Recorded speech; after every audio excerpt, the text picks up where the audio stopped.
এবারের বিশ্বকাপে মোস্তাফিজ প্রতিটি দলের জন্য হুমকিস্বরূপ।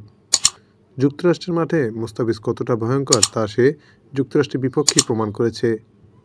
আইপিএলের পর বিশ্বকাপেও ফিজের চমক দেখাতে প্রস্তুত দক্ষিণ আফ্রিকাকে সতর্ক থাকতে হবে বলে মোস্তাফিজকে নিয়ে এবার সতর্ক করলেন দক্ষিণ আফ্রিকার সাবেক ব্যাটসম্যান এবি ডিভিলিয়ার্স। আইপিএলে মাত্র 9 ম্যাচে 14 উইকেট নিয়েছেন। জিম্বাবুয়ে সিরিজের প্রথম ম্যাচেই 3 উইকেট নিয়ে ম্যাচ সেরা। সর্বশেষ যুক্তরাষ্ট্রের বিপক্ষে সিরিজ সেরা হয়েছেন। যুক্তরাষ্ট্রের বিপক্ষে সর্বশেষ ম্যাচে মোস্তাফিজ একাই নিয়েছেন 6 উইকেট। এটাই হচ্ছে মোস্তাফিজের সর্বশেষ পারফরম্যান্স। এমন পারফরম্যান্স টি-20তে যে কোনো প্রতিপক্ষের জন্য হুমকি। আসন্ন বিশ্বকাপে বাংলাদেশের গ্রুপে আছে দক্ষিণ আফ্রিকা এবং শ্রীলঙ্কা। শক্তির বিচারে বাংলাদেশ তাদের থেকে পিছিয়ে থাকলেও মোস্তাফিজের জন্য একটু হলেও ভয় আছে এই প্রতিপক্ষের। মোস্তাফিজ সম্পর্কে ভিলিয়ার্স বলেন, যুক্তরাষ্ট্রের স্লো পিচে সে মারাত্মক বোলার।